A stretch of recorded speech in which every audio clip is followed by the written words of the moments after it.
Let's maul in the Central Committee. Let's cringe in the Central Committee. Let's bog in the Central Committee right now.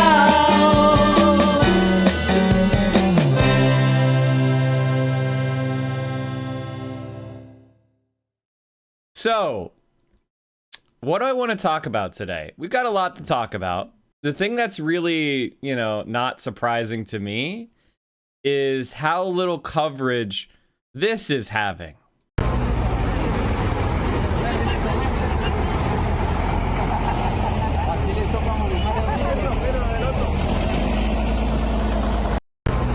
In Colombia right now, a neoliberal government is attempting to privatize their healthcare system and raise sales taxes on the poor and the middle class in the middle of a pandemic. Now, as you could expect, the people of Colombia were not interested in that as a policy. And so they naturally took to the streets and began to protest. And the interesting thing is, the neoliberal president called out the military and has begun shooting into the crowd. Now, what I want to show you is Mexican City Metro overpass collapse kills 23. You know what?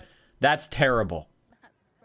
That's a tragedy. That's a tragedy. That's horrible. That should be a big story in Mexico. And they should spend more on their infrastructure. Yeah. In Colombia, the military is shooting indiscriminately into crowds. The military is shooting indiscriminately into crowds. Colombia's Office of the Ombudsman has confirmed that at least 17 people were killed in 5 days of protests against a proposed tax reform. At least 800 people were injured as the police clashed with demonstrators in major cities. Human rights groups and protesters have accused riot police squads of using unnecessary force. The reforms which would have increased taxes on low and middle income groups have now been shelved. Casualty figures were made public by the Colombia's Office of the Ombudsman, which used data provided by the police and the Attorney General's office. They confirmed reports by human rights groups, which had reported more than a dozen people killed in protests in Colombia's major cities. Colombia's Ombudsman, Carlos Armargo, told Caracol Radio that the figure of those killed could be higher than 17 that they have so far listed. He said his office had received reports of 20 deaths, but had not yet been able to verify all the reports. The protest started on Wednesday with the largest trade unions called for a national strike to oppose the now shelved tax reform. The government argued that the reform was key to mitigating Colombia's economic crisis. Its gross domestic product dropped by 6.8% last year, the deepest crash in half a century, and the coronavirus pandemic has further driven up its unemployment rate. The proposed reform would have lowered the threshold at which salaries are taxed, affecting anyone with a monthly income of $656 or more. It would have also eliminated many of the current exemptions enjoyed by individuals, as well as increasing taxes imposed on businesses. It caused outrage among Colombians already battered by the pandemic, and the protests were joined by many middle-class people who feared the changes could see them slip into poverty. I think poverty in Colombia last year. Ivan Duque, as the current president of Colombia, is considered a protege of Alvaro Uribe, who has ties to right-wing paramilitary forces. Yeah, exactly. He's a right-wing neoliberal. How did they get out of hand? Protesters took to the streets in defiance of a court order ruling that marches should be postponed because of the current spike in COVID-19 cases. In other words, the court said you can't protest. They revoked all the permits for all the marches and all the protests that had been turned in. And then what did the Colombian government do? Deployed military and police against those people that protested anyway, because, that's your fundamental right. Police were deployed in force to the major cities where members of trade unions, indigenous groups, and civil society organizations converged to protest. Now, one of the things they didn't mention in this BBC article, which is curious, was the privatization of the healthcare system. The protests were particularly violent in Cali, Colombia's third largest city, which experienced several days of street confrontations between protesters and security forces. Local media named one of those who died in the city's protests as Nicolas Guerrero, a 27-year-old artist. Mayor of Cali, Jorge Ivan Opinza, said Guerrero had died of a gunshot wound to the head.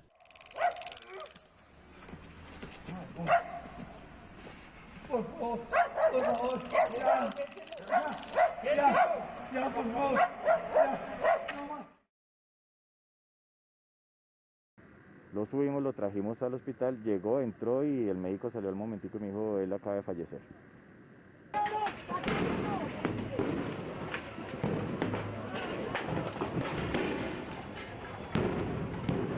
So this is from last summer, and the right-wing government. Con su gas, con sus tasers.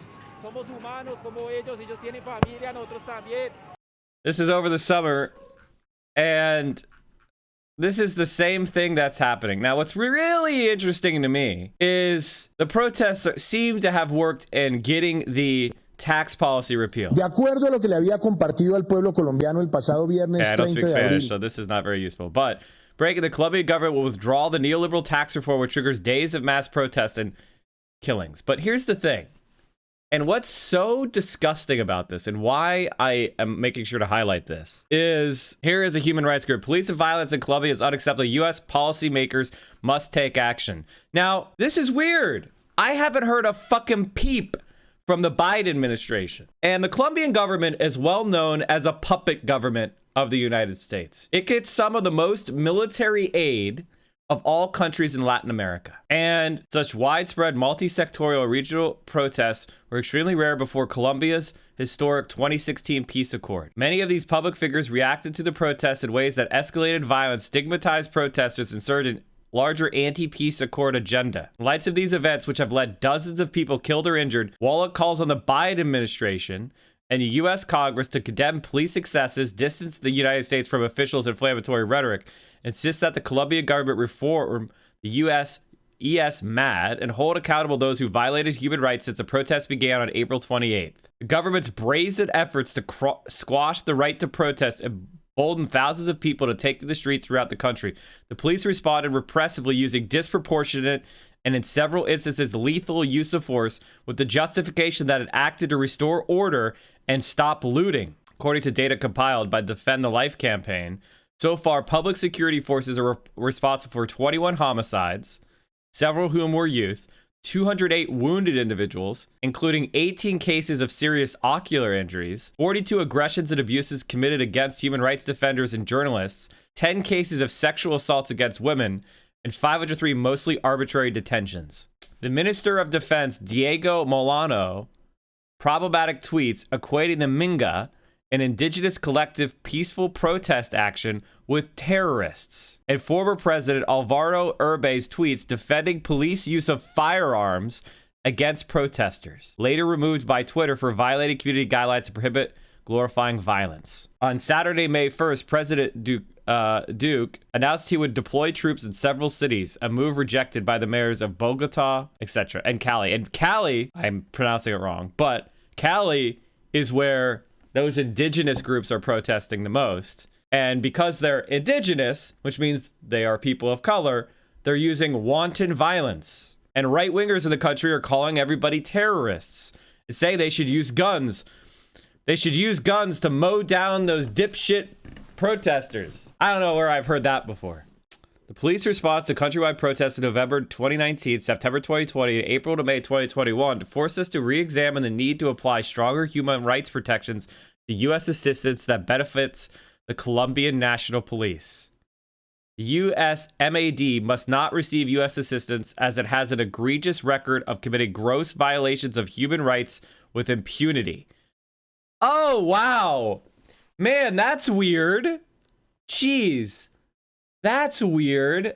I guess I can't wait to hear the United States put sanctions on Colombia. That'll happen any day now. Any assistance to ESMAD probably is a violation of the Leahy Law, which prohibits U.S. funding to security forces implicated in human rights violations. WOLA strongly recommends that sales of crowd control materials to Colombia be suspended, pending evidence of stricter adherence to proper procedures for de-escalation and use of lethal and non-lethal force. How many people did Hong Kong police kill again? I don't remember them killing any, did they? These stories are basically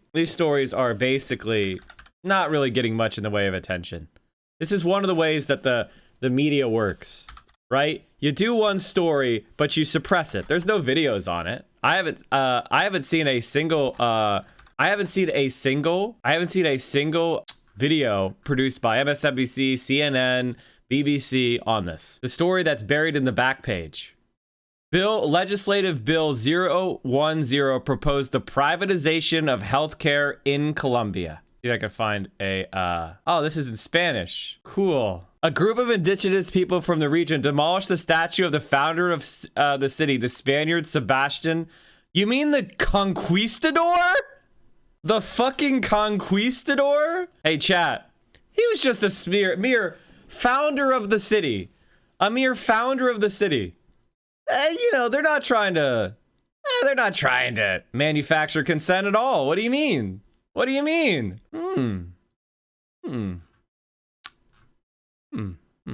His battles, though, were not entirely honorable. At a village, he found that all the men were away fighting with the National Army. To make an example of those people and to vent his frustration at finding so little treasure, he ordered all the women and children to be slaughtered. Yeah. How dare they pull this statue down? That's weird. I don't see anything. Huh. Everyone took on the neoliberal reforms taxing low-income people. You got it. Well, let's get the latest from Bogota, and we can speak to France 24's Simone Bruno. Simone, just bring us up to speed on the latest with regards to that violent unrest. Sure. There was, as you said, a huge victory for the movement, the protesters on the street, because with just 4 days of protest, the reform has been taken away from the table, and the president promised to design a new one in the near future. But also the protests are not stopping. Just a few moments ago, the organizers decided that there would be another big day of protest on the 5th and probably on the 19th of May. What they are pointing now is the health reform in a system that is already heavily privatized and is now working against the COVID pandemic. This is the 11th most hidden country on the planet and the 11th country with most death on the planet. So the protests are not just against that measures. The tax bill, the tax reform is against a whole system and the presidency itself. So what we're seeing now is that even if the march should resume the 5th, all the roads that take to Bogota are closed with people protesting, and Ivan Duque ordered to militarize the cities. The army arrived, and there is a constant, very high number of human rights violation. The number of that you said, 17, is not clear. Actually, there are some organizations that think they think and they talk about 30, 40 deaths. It's now possible to actually keep speed with what is happening all around the country, mostly because at night is when the army and the police enter the suburbs, the poor suburbs, and they say it's like hell, and there are a lot of violation, rapes, etc., etc. Okay, so the actual death toll could be much higher than what's been reported and the number we've been giving. And Simone, what then happens then with regards to this tax bill? Where does it go to from here? Okay, so there are heavy rumors happening right now that say that the minister, Alberto Carrasquilla, and his vice minister resign their mandate in the hands of President Duque. So President Duque is going probably to name another minister and is trying to cut all the unpopular measures on the tax reform. A tax bill that is needed anyway by the country, because if you think the debt over the GDP passed from 40% to 60%, supposedly for the helps that the government is giving to the poorest people because of the pandemic. But this is another part of the protest, because the people, they don't really see this help arriving in their houses, and the economical situation of the country, the middle class, the poor class, is going down really quickly. So what President Duque will try to do is probably try to build a consensus between the party that is supporting the government and as well with the opposition, try to present a bill less than popular but still very needed. Okay, Simone Bruno in Bogota, thank you very much indeed for bringing us up to speed on. So the idea that Colombia needs huge reform is just wrong. The country with the most debt to GDP is Japan. Japan has the highest debt to GDP. And Colombia's is around 50%, might be going up to 60% due to the pandemic. But Japan, at 2018, Japan's was 236.57% of gross domestic product. That is, so the idea that the reforms, notice that they call them tax reforms when they raise taxes on the poor. They're tax reforms then. The New York Times posted a video. Okay, hold on. Okay.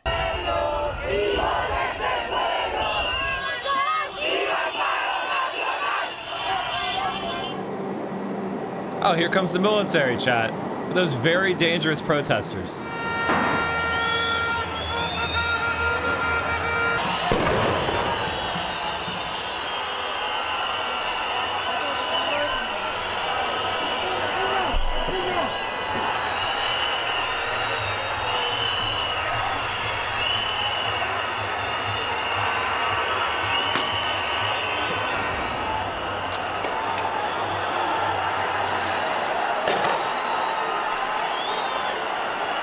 You guys want to see what the neoliberal framing is?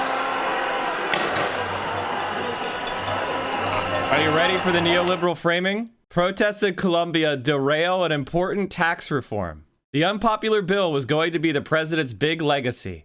For the past week, protesters have defied an 8 p.m. curfew and the risk of catching COVID take to the streets of Bogota. They've burned buses and police stations and looted banks and shops. One of the main roads leading to Cali, the country's third largest city, has been blocked, resulting in empty shelves at grocery shops. At least 6 people have died and nearly 400 civilians and police officers have been injured. On May 1st, Ivan Duque, the president, deployed the army to quell the violence. His government was sorely needed. His government needs more revenue. Because of the pandemic, Colombia's deficit has tripled to nearly 8% of GDP. Public debt could reach 108% in 10 years? What? The reform would have removed many VAT exemptions and reduced the threshold for starting to pay income tax, for which revenues are among the lowest as a share of GDP of the OECD, a club of mostly rich countries. Raise taxes on the rich. Pensions would have been taxed too. Spending on social programs would have increased, potentially benefiting 19 million people. Don't listen to this. This is fucking stupid. They have a tiny, tiny, tiny little check. Mr. Carrasquilla claimed the bill could have reduced the share of Colombians who are extremely poor by 6 percentage points. Most Colombians, however, saw as an... By the way, poverty in Colombia, poverty before the pandemic increased in 2019. Poverty in Colombia increased in 2019 is expected to have surged during the coronavirus pandemic. The surge in poverty is projected to be the highest this century. So you elect neolibs and right-wingers, and poverty goes up. Now it's I saw another article where undernourishment is up. Hey, chat, capitalism. No one ever goes hungry. Oh, wait, 5.5% of people in Colombia are undernourished. Food deficiency. Up to 51% of women. Deficient housing. You elect a neoliberal, and everything gets worse. Every fucking time. They're actually... Jesus Christ. Poverty in Colombia's countryside has traditionally been considerably higher than in the cities and has grown significantly during the Duque administration. Man, The Economist. Thank you, Economist, for supporting one of the most... So, in Bolivia, with the socialist government, under the socialist government of Evo Morales, Bolivia has massively improved Bolivia, Evo Morales, fastest economic growth. The socialists, strong economic growth. New report reviews changes in Bolivia's economy under Evo Morales' presidency. It finds that policy choices have been driving force in Bolivia's surge to be the fastest growing economy in South America over the past 5 years. Strong economic growth has allowed Bolivia to reduce poverty by 42% and extreme poverty by 60%. So the socialists, they reduced poverty in a broad-based way with solid income growth and redistribution. Notably, the Bolivian government ended 20 years of IMF agreements in 2006. Many of the policies responsible for Bolivia's economic success since 2006 were previously opposed by the IMF, including, most importantly, the renationalization of hydrocarbons, also opposed by former president and neoliberal Carl Mesa. So there you go. In Bolivia, they elect socialists. They have the fastest growing economy in South America, reduce extreme poverty by 60%. Neoliberals in Colombia, poverty has grown significantly in the same period. Which government do we condemn and try to coup? Which government do we send military equipment for?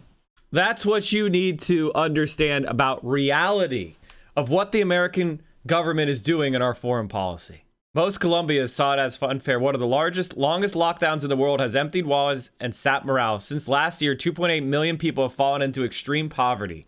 More than 500,000 businesses have closed. Even though the tax increases would have hit the wealthiest hardest, many feel that is not the right time to raise taxes. The bill was not the protesters' only grievance. The president promised to make the country safer, but violence is getting worse. Colombia is exporting record amounts of cocaine, and it still provides around 70% of the world's supply. Meanwhile, what is all the military equipment we're sending there for? Certainly their president, the Colombian president, our ally and friend, would have nothing to do with the drug cartels. Nothing to do with the cartels. The increasing number of murders against ex-guerrilla fighters that surrendered under the previous peace agreement, the increasing murder of union leaders and environmentalists, and the impunity related to those cases. He was born into a wealthy political family. Oh, interesting. Huh. He did the executive education course at Harvard University for 5 days, where he studied business and government. Oh. Following the publication of alleged evidence in March 2008 that the Koch's political party conspired with the drug trafficking organization to commit fraud in the presidential election. That's odd. And what's really funny about this, chat, just to close this out for now, we're going to keep our eye on this story. And hopefully, I expect this to get covered more in the media. Probably. Maybe. I mean, it is right-wingers, so, you never know. You never know. Probably won't get covered. In Colombia, 19 are killed in pandemic-related protests. The demonstrations over a proposed tax overhaul tied to the pandemic have morphed into a national security outcry over rising poverty, unemployment, and inequality. The dead include a 9th grader who went out to protest with his brother, an artist shot in the head as cameras rolled, and a teenager whose mother's anguished cries of grief, "Son, I want to be with you." At least 19 people were killed and 100 more injured during a days of protests across Colombia. The reform is not a whim, he said. The reform is a necessity. According to who? The IMF? Imagine thinking the Colombian government. Of course, the Colombian government produces cocaine in cooperation with the CIA. They've done it for decades. They've done it for decades. Protests have continued apart because of anger over what several human rights groups have called a heavy-handed state response to trying to control them. Several instances of police abuse have been captured on video, including one in which a young protester is seen kicking a police officer on a motorbike. The video shows the officer respond by shooting at the protester as he runs away. Protester was Marcelo Agrado, 17, the 9th grader who went out to march with his brother. He died soon after, according to his father. You don't take a person's life for a kick. Amid this anger, the country's former president, Alvaro Uribe, took to Twitter to say Colombia should support the right of soldiers and police officers to use their weapons to defend themselves against terrorism. Did you cover the CIA ad? Yeah, we did. Junk saying, thanks for the tier 1. Now it's much more about the way the government has run the country for 2.5 years. It's about the lockdowns. It's about popular discontent. Colombia's economy shrank 7% last year, while poverty rose from about 36% to nearly 43% of the population in 1 year. 43% of the population in poverty. We love neoliberalism, don't we, folks? The tax proposal would have raised tariffs on some everyday goods and services while keeping in place pandemic-era cash subsidies intended to help struggling people. They have pushed us to hunger. Said last week that a new lockdown meant to curb the spread of the virus had severely curtailed sales. Now they want to take the little we have left. Juan Gomez, a 27-year-old lawyer, was there as he watched Mr. Guerrero bleed out on the street. It was horrible, Mr. Gomez said. I've never seen someone die before my eyes. There is no proportionality, he said during the set of the force being used on the street. It doesn't make sense. Mr. Gomez spoke by phone on Monday. He was angry enough, he said, that he planned to head back onto the streets later that day. What a fucking champion, dude. What a fucking champion. Are successful in their example of being able to provide, as a poor country, the best medical care in the third world to the whole population, because it's an inclusionary system. It's not like we have here, where you have this huge bulk of the population, marginalized. But there, if everybody can have adequate medical care, if the schooling is adequate for all, and remember, Cuba has more doctors and more teachers per capita than any country in the world, and they have succeeded in these areas, and it's all state supported, which means people don't have to put money out for the medical care or for they of course pay the cost indirectly as a whole society, but they don't have to pay the bill in the hospital and so forth. And so that cannot be allowed to stand. It's a very bad example for the United States. So there's a very large mass of people out there who can look at Cuba and say, well, if they can do it, and on a per capita income of $2,000, $2,500 a year, where ours is $22,500 a year, what's wrong with our system? I mean, maybe we ought to consider an alternative. That's why Nicaragua, Sandinista Nicaragua, had to be destroyed. Exactly. They were a bad example, and that's why Grenada had to be destroyed, because any Colonel Funk, thank you for the 10 movement gifted that subs. comes to power with the idea of providing for all the people and of escaping the control of the United States and its Thanks, bud. economy, let's say the corporations and so forth, then that is bad news here in the United States in the upper circles of power. So there you go. It really is that simple. Here's former CIA agent and whistleblower Philip Agee outlining why the CIA has to destroy any alternative to capitalism. I've never been like other girls, you know, I've never done what the patriarchy wanted me to do. When I was a little girl playing Marco Polo in the pool with my friends, I would hold their heads underwater and make them tell me where polo was. You know what I mean? When we played I Spy, I would always spy the communists, right? I would always find the communists. And so just things like that. You know, in college, when other girls were doing acid, I was the one giving them the acid, and then I would psychologically torture them for information. And so I've always just been a little bit different. And that's why I joined the CIA. You know, if I could go back and tell this little baby girl something, I think I would tell her that, you know, women can do murder too. We can do a little murder too, if we want to. I've never been. And Chad, this is your I think this is the 1 year anniversary, right? Oh my God, it's the 1 year anniversary to the attempted Bay of Piglets attack in Venezuela. Happy 1 year anniversary of the hilarious failure of the Bay of Piglets attack. A bunch of American, like, vets thought they were going to go and overthrow the Venezuelan government on a speedboat. Battle of Macado Bay, part of the first American-Venezuelan War.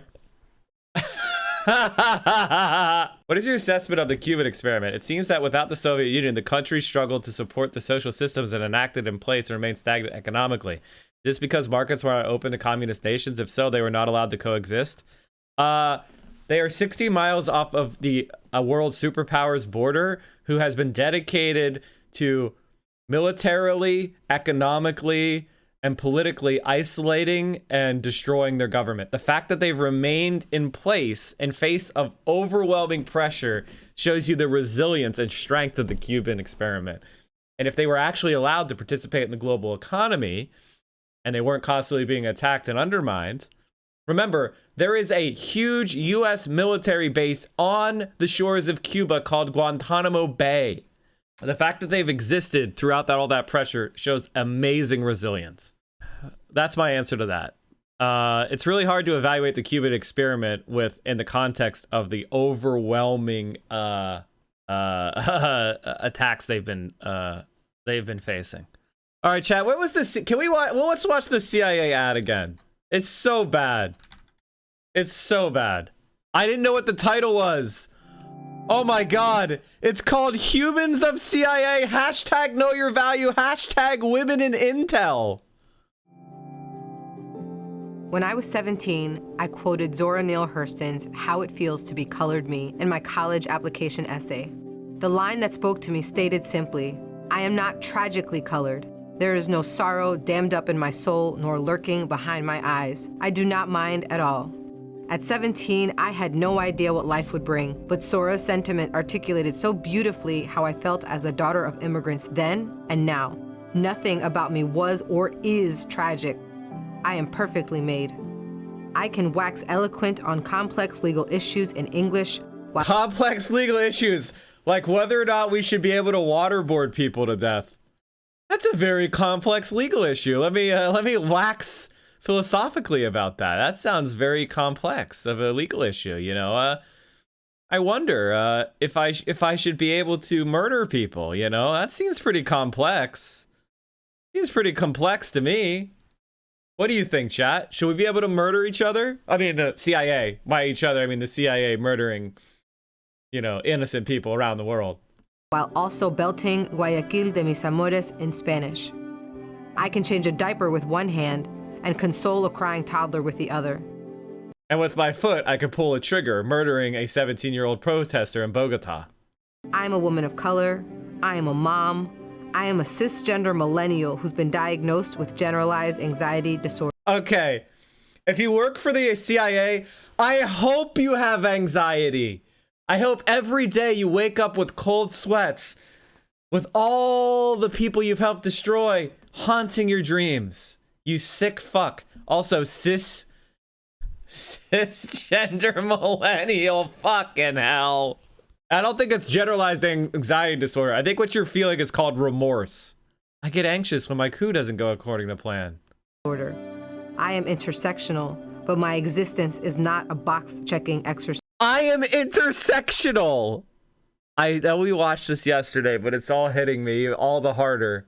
Oh my God. She probably helped plan the Bolivian coup. Where were you? Where were you when the Bolivian coup happened? I am a walking declaration, a woman whose inflection does not. I love how she's walking. I think this is the portraits of CIA directors. I don't think that CIA directors were very intersectional. Let's take a look. I am a walking declaration, a woman whose inflection does not rise at the end of her sentences, suggesting that a question has been asked. I did not sneak into CIA. My employment was not and is not the result of a fluke or slip through the cracks. I earned my way in, and I earned my way up the ranks of this organization. I am educated, qualified, and competent, and sometimes I struggle. I struggle feeling like I could do more, be more to my two sons, and I struggle leaving the office when I feel there's so much more to do. Wait. What did they... This is like an elementary school wall. Agency before unit, mission before self, intelligence officer support first. No work is too big when shared by all. Hawaiian proverb. Celebrate the spirit of inclusion. I can't see what this says. I used to struggle with imposter syndrome, but at 36, I refuse to internalize misguided patriarchal ideas of what a woman can or should be. I am tired of feeling like I'm supposed to apologize for the space I occupy rather than intoxicate people with my effort, my brilliance. I am proud of me, full stop. My parents left everything they knew and loved to expose me to opportunities they never had. Because of them, I stand here today a proud first-generation Latina and officer at CIA. I am unapologetically me. I want you to be unapologetically you, whoever you are. Know your worth. Command. I'm sorry. Oh my God. And your space. Mija, you're worth it.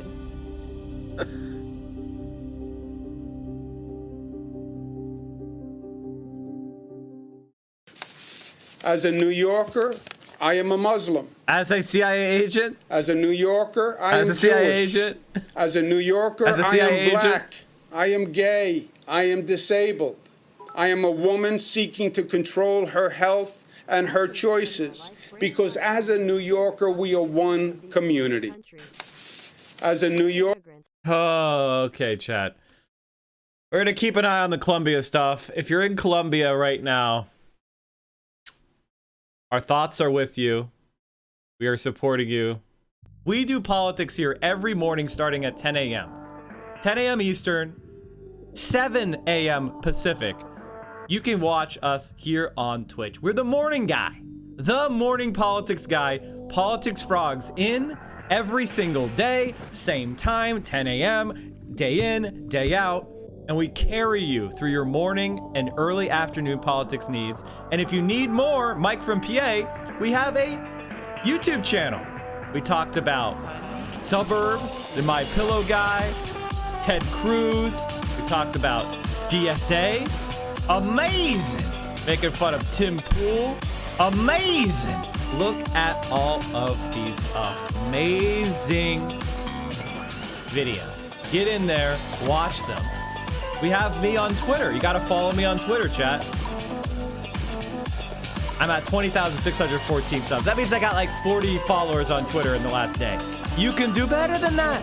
You can do better than that. Go follow us on Twitter. And of course, join the Discord, where we have an incredible community of left-wing streamers.